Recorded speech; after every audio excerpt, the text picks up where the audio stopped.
नमस्कार. मी डॉक्टर अंजली ठोंबरे. माझं YouTube channel आणि आता तुमचंही अंजली टी उवाच याच्यावरती तुम्हा सर्वांचं स्वागत करते.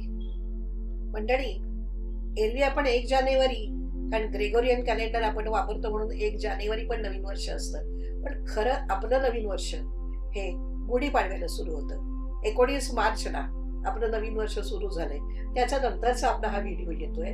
तर सर्व लोकांना माझ्याकडून खूप खूप नवीन वर्षाच्या शुभेच्छा. या वर्षामध्ये तुमची खूप छान भरभराट होऊ दे. आज मार्च महिन्याचा शेवटचा बुधवार, म्हणजे अर्थातच आपला हे बघण्याचा वार की पुढचा महिना म्हणजे एप्रिल सगळ्या भाग्यांकाच्यासाठी कसा जातोय. आपल्याला काही सजेशन देतोय का, काही इंडिकेशन देतोय का, किंवा काही नवीन आयडियाज देतोय का. आपण ज्या वेळेला हे बघत असतो ना की पुढचा महिना आपल्याला कसा जाणार आहे, हे सगळं आपण एक सूचना म्हणून घ्यायची असते. काय आहे, प्रत्येक जण हा वेगवेगळ्या परिस्थितीत असतो. प्रत्येकाची परिस्थिती ही आपल्याला इथे बसून सांगता येण्यासारखी नसते. पण त्या सजेशन्स मध्ये म्हणूनच तुम्ही ओळखायचं आहे की त्या सजेशन्स मधलं नक्की कुठची सूचना किंवा कुठला त्याच्यातला एखादा भाग तुमच्यासाठी असू शकेल आणि तो अंमलात आणायला हरकत नसते. सुरू करूया भाग्यांक 1 पासून. म्हणजेच ज्यांचा जन्म कुठल्याही महिन्याच्या 1, 10, 19, 28 या तारखांना झाला आहे. हा महिना तुम्हाला तुमच्या व्यवसायात किंवा नोकरीमध्ये जर अजून प्रगती करायला पाहिजे असेल तर तुम्ही काहीतरी नवीन शिकणं, नवीन टेक्निक्स म्हणा, नवीन काही कोर्सेसची आवश्यकता असेल तर ते करणं म्हणा, हे जरूर केलं जावं हे सुचवणार आहे. आज सर्वांनाच आपल्या आपल्या फील्डमध्ये अपडेट राहण्याची किंवा सतत स्वतःला अपग्रेड करण्याची गरज असते, हे तर माहीत आहे. पण तुमच्या बाबतीतनं तुम्हाला त्याच्यासाठी वेगळा वेळ मुद्दाम काढावा लागेल. कारण का आत्ताच्या ज्या जबाबदाऱ्या तुमच्यावरती आहेत त्या जबाबदाऱ्या सांभाळूनच तुम्हाला हे शिकायचं आहे. अर्थात यामुळे सांपत्तिक फायदा तुमचा होईल हे काही वेगळं सांगत नकोय. तुम्हाला चांगल्या कल्पना सुचू शकतायत. आणि ना, कलेच्या फील्डमध्ये जी मंडळी आहेत त्यांना हा महिना जरा जास्त चांगला जाण्याच्या शक्यता दिसत आहेत. जोडीदाराबरोबर थोडासा जेवढा द्यायला पाहिजे तेवढा वेळ देता येणार नाही, पण तुमच्या एकूण सगळ्या गोष्टींचा याची कल्पना त्यांना देऊन ठेवा. आणि विद्यार्थ्यांना रेफरन्स बुक्सचा वापर करावा लागू शकतो. आता भाग्यांक 2 म्हणजेच ज्यांचा जन्म कुठल्याही महिन्याच्या 2, 11, 20, 29 या तारखांना झाला आहे. तुम्हाला आठवत असेल मंडळी, मागच्या महिन्यात आपण तुमच्याबाबत बोललो होतो की एक प्रॅक्टिकल अप्रोच तुमच्यामध्ये जास्त येण्याची आवश्यकता आहे. पण आता गंमत सांगू का, या महिन्यात हा प्रॅक्टिकल अप्रोच तुमच्यामध्ये सही दिसू शकतोय. याचा अर्थ असा नाहीये की भावनिकता हा जो तुमचा स्ट्रॉंग पॉइंट आहे त्याच्यापासून तुम्ही लांब जाल. पण भावनिकता आणि प्रॅक्टिकॅलिटी या दोन्हीचं उत्तम बॅलन्सिंग तुम्ही कसं करू शकताय हे तुम्ही जरूर दाखवू शकाल. परदेशातल्या काही कामांसाठी, काही गोष्टींच्यासाठी तुम्ही जर चंचू प्रवेश करून ठेवला असला तर त्याचा आता पाठपुरावा करायला आपल्याला हरकत नाहीये. तुमच्या काही जबाबदाऱ्या जर तुम्हाला दुसऱ्या कुणावरती सोपवता येण्यासारख्या असतील तर त्या अवश्य सोपवल्या जाव्यात. कारण काही महत्वाच्या गोष्टी ज्या तुम्हीच केल्या पाहिजेत अशी तुमची वाट बघू शकतायत. या महिन्यात तुम्हाला गूढशास्त्रांच्या मध्ये कदाचित इंटरेस्ट वाटू शकतो. जोडीदाराबरोबर खूप जास्त काळ नाही पण क्वालिटी टाइम तुम्ही घालवू शकता. आणि विद्यार्थ्यांना असं सांगायचं झालं तर जर परदेशी भाषांच्या मधला अभ्यास करतात त्यांनी जरा जोम लावून अभ्यास करावा ही सूचना. आता वळूया भाग्यांक 3 कडे. म्हणजेच ज्यांचा जन्म कुठच्याही महिन्याच्या 3, 12, 21, 30 या तारखांना झाला आहे. या महिन्यामध्ये एक महत्वाचा योग आपल्याला असा दिसतोय की तुम्ही जे काम केलेलं आहे तुमच्या फोकसने तुम्ही नेहमी काम करता आणि हे जे काम तुमचं केलेलं आहे पण काही कारणांनी वरिष्ठांच्या नजरेसमोर ते येऊ शकलेलं नाहीये, ते त्यांच्या नजरेसमोर आणून देणं हे तुम्हाला शक्य होणार आहे. अर्थात सर्व बाजूनी विचार करून आणि योग्य वेळ बघूनच हा विषय काढला जावा. कारण काय आहे, काहीतरी वेगळ्या संधी सुद्धा कदाचित तुमची वाट बघतायत असे आपल्याला संकेत मिळतात. काही कामं जी आपल्याला ज्या वेळात व्हायला पाहिजे आहे त्या वेळेपेक्षा थोडीशी उशिरा होण्याची शक्यता पण आपल्याला या महिन्यात जाणवते. तेव्हा त्याच्यासाठी आपण काय करावं? तर जे आपण काम करणार आहोत ना, त्याची उत्तम पूर्वतयारी करून म्हणजे उत्कृष्ट प्लॅनिंग त्यांनी पुढे गेलं तर हा तुमचा प्रॉब्लेम आहे, याच्यावर तुम्हाला काहीतरी सोल्युशन सापडू शकतं. अर्थात एक महत्वाची गोष्ट आहे बरं का, ज्या वेळेला एखादं काम आपण हातावेगळं करतो ना, तर आपण एकटे नसतो. आपल्याबरोबर आपली टीम असते किंवा आपल्याबरोबर आपली काही मंडळी असतात. तर त्यांना सुद्धा आपण ॲप्रिशिएट केलं जाण्याची गरज आहे हे लक्षात घ्यायला हवं. काय आहे, आपल्याला पुढे जाण्यासाठी किंवा आपल्याला वर जाण्यासाठी या लोकांच्या सहकार्याची आणि शुभेच्छांची पण गरज असते हो. कदाचित शेअर मार्केटमध्ये पैसे गुंतवावेत असं तुम्हाला वाटेल, या महिन्यात थोडीशी अशी उर्मी तुम्हाला वाटेल, पण जे शेअर्स लगेच विकायचे नाहीये ते थोडे रिटेन करायचे किंवा कालांतराने विकायला लागतील किंवा विकावेत किंवा न विकावेत असे जे शेअर्स आहेत त्याचाच विचार करावा अशी सूचना. जोडीदाराबरोबर चांगला वेळ घालवता येईल आणि विद्यार्थ्यांनी प्रयत्नांच्या मध्ये कसूर करू नये ही सूचना. भाग्यांक 4 म्हणजेच ज्यांचा जन्म कुठल्याही महिन्याच्या 4, 13, 22, 31 या तारखांना झाला आहे. हा महिना तुम्हाला काहीतरी वेगळं सुचवायचा प्रयत्न करतोय. काय आहे, अडचणींना तुम्ही कधीच घाबरत नाही, कारण आजपर्यंत तुम्ही तुमची प्रगती ही नेहमी अडचणींमधनं पुढे येऊनच केलेली आहे. पण हा महिना आपल्याला हे काय सांगतोय, जो आतापर्यंत तुम्ही विचार केलेला नाही आहे किंवा ज्या बाजूनी आपण जायचं नाही म्हणून तो विचार तुम्ही थोडा बाजूला ठेवलाय, तर कदाचित असं होऊ शकतं तुम्हाला हा महिना सजेस्ट करतोय की त्याही गोष्टीचा विचार जरूर करावा.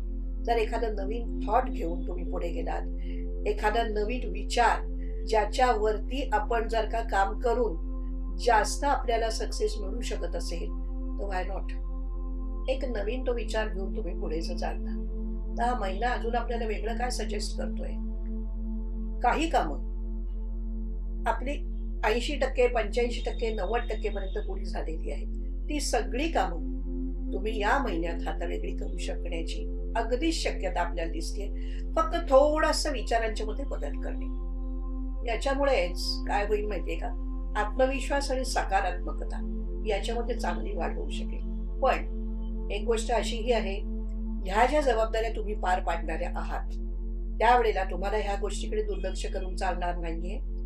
घरामधल्या पण काही जबाबदाऱ्या आपल्यासाठी थांबल्या आहेत. जोडीदाराबरोबर आपलं काम इकडे वाढलं असल्यामुळे थोडा कमी वेळ घालवता येईल. आणि विद्यार्थ्यांच्यासाठी जर म्हणाल तर विद्यार्थ्यांनी सुद्धा एखादी अभ्यासाची नवीन पद्धत जर का आत्मसात केली की जेणेकरून आपल्याला एरवी 2 तासात जो अभ्यास होत होता तर जर का वेगळ्या पद्धतीने करून आपण 1.5 तासात तो कंप्लीट करू शकलो तर हे जरूर बघावं. आता आपण वळतो भाग्यांक 5 कडे, म्हणजेच ज्यांचा जन्म कुठल्याही महिन्याच्या 5, 14 किंवा 23 या तारखांना झालाय.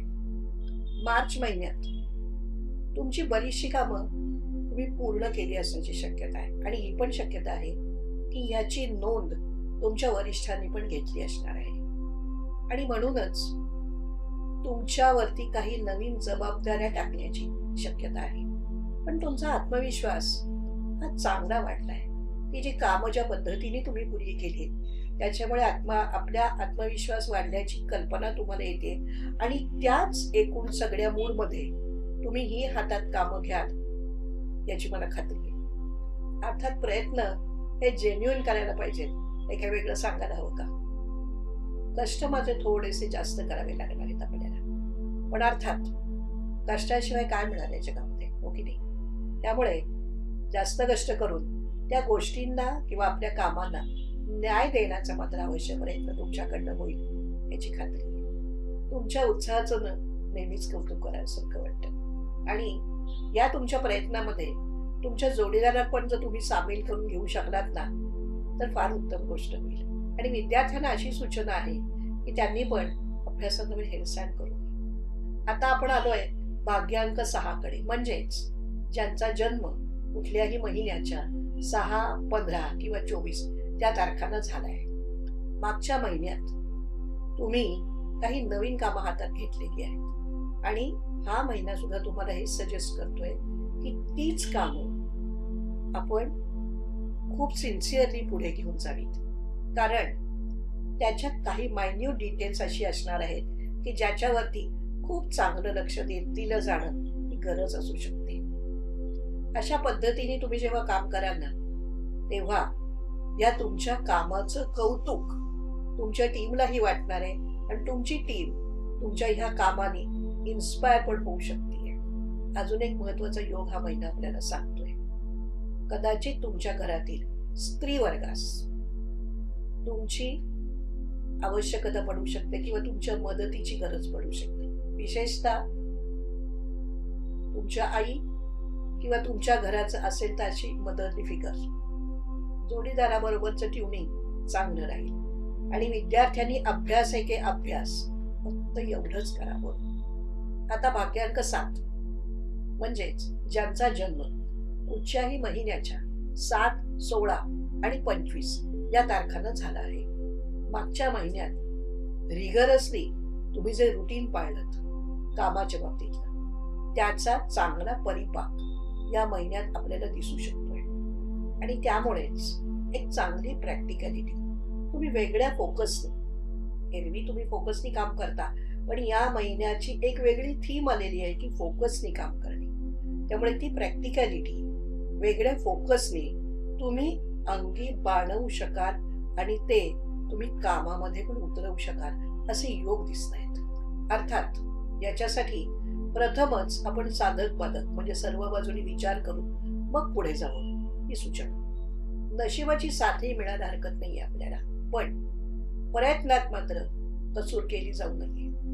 एक तुम्हाला अशी सूचना मला द्यावीसारखी वाटतेय की ज्या वेळेला अशी कधी ती गोष्ट येते एक कामामध्ये कसूर केली जाऊ नये, त्यावेळेला आपण काय करावं की त्याची पूर्वतयारी किंवा प्लॅनिंग हे इतकं परफेक्ट करून ठेवावं. असं म्हणतात ना की जितकी पूर्वतयारी तुम्ही चांगली कराल तेवढं तुमचं काम परफेक्ट होण्याची 50% शक्यता तर झालेलीच असते.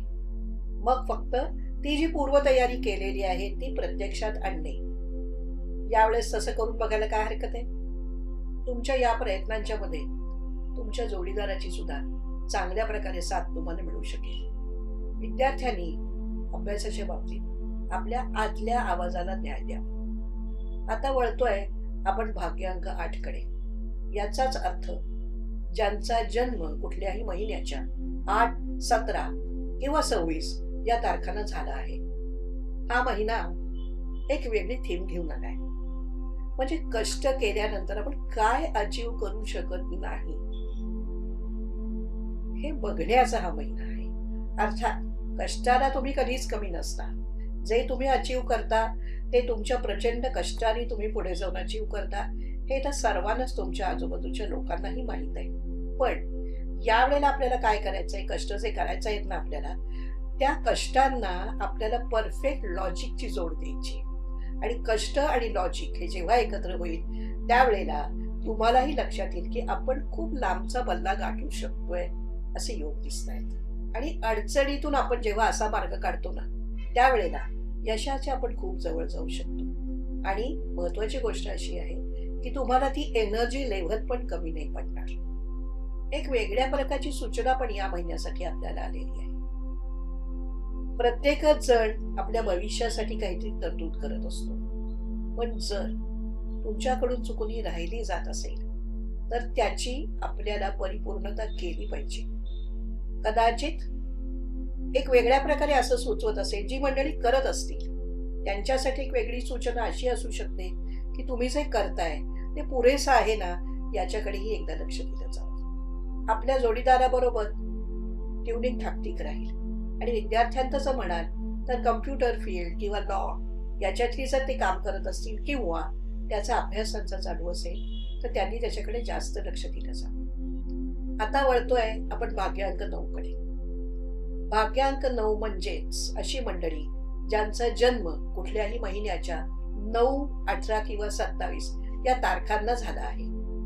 मागच्या महिन्यात कामासाठी तुम्ही जे प्लॅनिंग केलेलं होतं तेच प्लॅनिंग आणि तेच प्लॅनिंग धरून आपण पुढे कॅरी फॉरवर्ड करायला हरकत नाहीये. आणि तुमची कॉन्फिडन्स लेव्हल जर म्हणाल ना, तर ती अशी असणार आहे की मी जे ठरवीन ते मी करू शकतोय. आणि हे तुम्ही सही तुमच्या कामात उतरवलेलं इतरांना दाखवू पण शकता. तेव्हा मंडळी, वाट कसली बघताय? कामाला लागा. कुठचीही अडचण तुमच्या कामाच्या मध्ये अडचण म्हणून राहू शकत नाहीये. त्याचा तुम्ही एक वेगळ्या प्रकारची संधी म्हणून फायदा करून घेऊ शकाल. मात्र एक सूचना बारकीशी अशी येते की तब्येतीची हेळसांड करू नका. कारण का, कदाचित शक्य आहे उष्णतेचे त्रास तुम्हाला सतावू शकतात. जोडीदाराबरोबर वेळ घालवायला सुद्धा तुमच्याकडे वेळ असेल. आणि विद्यार्थ्यांच्या बाबतीत जर आपण विचार केला ना, तर विद्यार्थी 2 तासाचा अभ्यास सुद्धा 1 तासात कंप्लीट करू शकतात. आज आपण इथेच थांबू. पण माझं आणि आपलं YouTube चॅनेल अंजली टी उवाचे जे नवीन असतील त्यांनी सबस्क्राईब करावं, बाकीच्यांनी शेअर करावं, त्याच्यावर कमेंट्स कराव्यात. धन्यवाद.